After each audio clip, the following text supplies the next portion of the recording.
We've been going through some hot days, which most of us like during the summer months. The veggies are growing and loving the sun. With the hot weather comes bugs.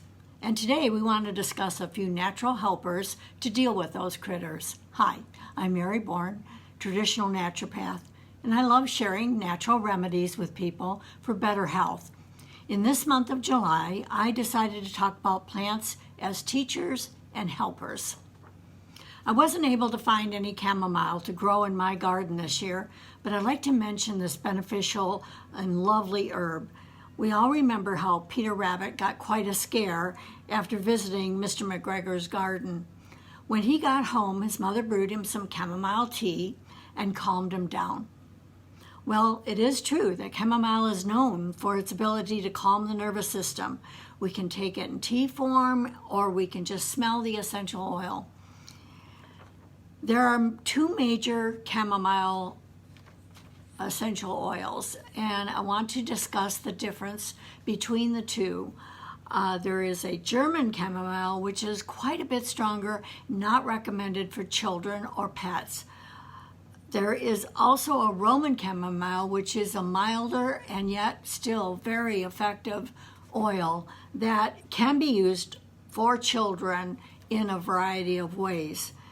Diffusing Roman chamomile in a room can not only be calming, but it is antiseptic and analgesic, which means it can help relieve pain just by smelling it. It can connect with the pain receptors in the brain and calm them. It is antispasmodic, helps reduce anxiety, depression, insomnia, and hypersensitive behavior. It is great to diffuse in a child's bedroom when they're having nightmares or if they've experienced a scare. And let me tell you, getting bit or chased by a bee is scary. So parents have also found it beneficial to rub some with massage oil on the bottoms of the child's feet, and then it can be absorbed into the body through the feet. You can also mix it with Epsom salts for a nice bath. And when you're the giver, you're the massager or helping with the bath, you're also receiving those benefits. So whether you're swallowing a capsule, diffusing it in tea, or using the essential oil, I think Roman chamomile is very, very beneficial. You can read more about Roman chamomile on my website. Just go to bornforhealth.com and look under Herb Encyclopedia, and you'll get something like this. And it explains all of the benefits as well as all of the papers and research that goes into the description and how it is beneficial. So if you yesterday in my newsletter, I deliver 600 emails to people every Monday, and timely topics. And yesterday I discussed St. John's wort in detail. And so if you want to go to my website and see it takes about 5 minutes to read, but it's a great article with lots of sites that you could click on for more information. St. John's wort is a really beneficial herb. So what you would do is just go to my website, and on the side you'll find newsletters, and if you click on it, you'll see July through September, and the first one is going to be St. John's wort. Now, St. John's wort is just extensively researched. It's used a lot in Europe, and it is the research shows that it is as effective as Zoloft or Paxil without the harmful side effects. And the thing is that you can't use them at the same time because they use the same pathway, and St. John's wort will intensify the medication, so you have to choose which you want to do. And there's more information on that article on my website. But this is what St. John's wort looks like. The birds gifted me with this beautiful herb, and I love it. It's just the delicate, gorgeous plant. When you make it into an oil, there are little dots on the petals and stamen, and it turns the oil red. The other day, I made an oil with Melissa or lemon balm, and later on today I'm going to make a salve out of it. It has 1/10 St. John's wort and 9/10 of the Melissa officinalis or lemon balm. Oh, such a lovely scent. And if you got this growing in your garden, you may be looking for ways to use it. It is such a great herb. Besides smelling wonderful, I've used it in culinary with putting it on fish, and it's a really good herb helper. It can help with stress, anxiety, cognitive function, insomnia, cold sores, indigestion, nausea, and menstrual cramps. Well, when I saw that it's going to help with cognitive function, I decided I'm going to make a sealed glycerin. So next week I want to show you how to make a sealed glycerin, and we're going to use the Melissa, but you can use any dried herb or fresh herb to make a sealed glycerin, which is great for children or for people who can't swallow capsules. So be sure to stay tuned for that. These glycerins can be put into smoothies, or their glycerin is sweet, and it's okay for diabetics. And the reason I like to use it is that if you do a decoction with alcohol, then children can't use it, and anybody recovering from alcoholism can't use it. So if you're enjoying what you're hearing today, please just send me some hearts or some emojis, and be sure to comment. I look at these all the time, and I answer the comments. If what you're asking is a little bit too delicate for a comment, send me an email at drmary@bornforhealth.com, and I will respond within 24 hours. So another concern people have during the summer is bug bites. So I'm going to show you next week a spray you can use to prevent bug bites. And in this spray, we use this herb, which is citronella, and it has a lovely lemon scent, and the Melissa that I talked about. So we're going to blend these two into a beautiful blend with some eucalyptus oil, and that will keep away the bugs. Now this keeps away mosquitoes, it keeps away no-see-ums, anything that might be attracted to you during the summer. So today I want to talk about planting. Now I absolutely love this. It is growing wild in most people's gardens unless you put herbicides on it, and it is such a beneficial herb. So you know it by the spiny back that it's going to help with the skin, it's going to help with the nervous system, and we talked about the signature of herbs, and this beautiful herb is very easy to identify. Oftentimes you will see it with these little spiky things coming up from it. Now when these mature, you can clip off the spiky thing, cut it up, put it in a mortar and pestle, and pound it and make a powder out of it. And this is great for people who want to use a non-gluten thickener. And the seeds actually are used in medicinal circles as a absorbent. So it helps with gently moving the stool and creating better stool formation. And so you probably have heard of psyllium, and that's a variety of this plant. Now, the one that we see most often is the broad plantain, and the one where it comes from, where the seeds are used, are an elongated leaf. So they're not quite the same, but can be used similarly, especially the leaf. Now I want to talk about the leaf, because if you're camping and you see one of these, be sure to grab it, stick it in your pocket, and then later on you can rip off a piece. Tastes like lettuce, really nothing.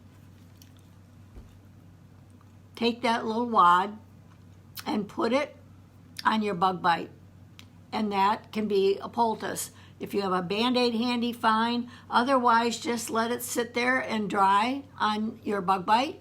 Within minutes, the sting will go away. It also works with bee stings, and I've had some people tell me that they've used it on tick bites after the tick has been removed. And so it's very anti-inflammatory, it's soothing, and very beneficial. So I encourage you to find that leaf, make friends with it. If you have it growing, it's for a purpose.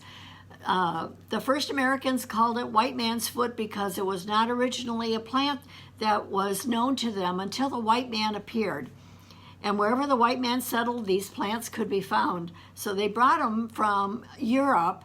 The Old French origin was derived from the Latin plantage, and the word's root planta alludes to the sole of the foot. So that was quite right by the first Americans. So back to its medicinal value. If you have been stung, find one of these plants. Make sure you stick it in your pocket. Also make sure that it is clean, so you want to take the leaf and make sure you just brush off anything that might be attached to it. We are just too concerned about cleanliness. A little bit of dirt never hurt anybody, but herbicides do. So you do not want to get anything that's been sprayed. Young leaves can actually superfood your salad. It's a great survival food. But the reason you want to chew it is that you want to break up the membrane so that you can release some of the juice that is the beneficial element for that. So when you apply it, you will be so soothed by it. There are recipes on the internet for using this plant to soothe rashes and irritation of the skin. So I've made a salve out of plantain for poison ivy, and the recipe calls for sage and jewelweed. Now I do have sage, but I didn't have jewelweed. Jewelweed kind of looks like a derivation of our impatiens,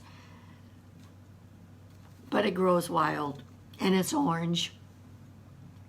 So you can find different ones on YouTube. My husband and I created a video that showed us making the comfrey salve, and this is a great skin healer. So bumps and bruises and any deep bleeding, you don't want to put a salve on it because you want the wound to heal from the inside out and not from the outside, because it may have, it's just not good to let it heal that way. So what we do is we put silver gel on it, and then the next day, after the silver gel has gotten in there, created an antiseptic, and no bacteria can get in there, then you can use the salve to help it heal. The skin will heal faster, oftentimes without any scarring. It is an amazing salve. So I will post that video and hopefully it will help you. If you don't have comfrey, you probably have broadleaf. And like I said, you can use the same recipe and use the wild broadleaf and plantain. And it'll be a wonderful addition to your healing cupboard. I don't like to say medicine chest. It's your healing cupboard. So they're not difficult to make. Salves are quite easy. They may be time intensive, but generally speaking, they're not your time. You're putting them in a crock pot and it's doing the work when you can go on and do whatever it is that you want to do. And then when it's done, you can make your salve, which just takes a few minutes. Then the setting up occurs within an hour, and then you make a label, and so it's done. It's a very, very simple thing to do. So next week I will discuss some sprays for discouraging bugs using eucalyptus and citronella with a dash of lemongrass oil, and I'll also show you how to do a sealed glycerin. These glycerins can be used for colds and flus, support memory and cognitive thinking. You can use any herbs that support the immune system, and doing them by drops like that, it's just really easy. Now, for the most part, I don't like to use my own garden herbs. If I have something that's going on, I want to go to Nature Sunshine and I want to get it from them. But I have taken their dried herbs and made glycerins out of it so that I can give them to children. And the compliance is much easier than having to open up a capsule and mix it in something, applesauce, and give it to them. If it's in a sweet drop, they can administer it themselves. And children are very intuitive. You give them the bottle, they'll take it, and when they need it again, they'll take it again. And even if they drink the whole thing, it's really not going to be harmful for them. But it's not advisable because it's just going to waste all that. So all the body needs sometimes is some encouragement to heal, and herbs are great helpers to do that. And this Saturday, I'm doing a live class on probiotics. As you know, I do a lot of research when I do these classes. I'm always on the internet looking up what's the newest research on these subjects. And the newest research on probiotics is that there is not as effective unless you have prebiotics with them. And Nature Sunshine always includes prebiotics in their formulas. So I'm so pleased that I work with a company that really knows what they're doing and their quality is top-notch. So according to Dr. Stephen Gundry, author of the book The Plant Paradox, prebiotics are the most important thing because without them, probiotics can't set up colonizing. So my class will be recorded and I'll put it on my website under calendar, and then you'll see the event list, and then under that the recorded classes. And there's quite a few to choose from that you might want to look over and benefit by. So I'm looking forward to creating my salve from these liquids that I've diffused. This week I've been focusing on doing decoctions in oil and making salves, and next week I want to talk about doing glycerins and sprays and things that you can use topically to support better health during the summer months so that you can enjoy your holiday, not be miserable with some kind of bug bite. So here are some action steps. Check out a source for plantain and make sure you protect it from any harmful sprays and that. Show others how to make a spit poultice like I showed you. And the next time they have a mosquito bite, maybe they'll remember to use it and benefit by it. Really, they're there isn't any poisonous herb that looks like plantain. So don't be concerned about that. Share what you've learned and recommend these videos to your friends and share them on Facebook. So keep focusing on gratitude. Be thankful for people and gifts of nature, the flowers, and all the joy around you. And thank you for viewing. Until next week, this is Dr. Mary for the Health of It.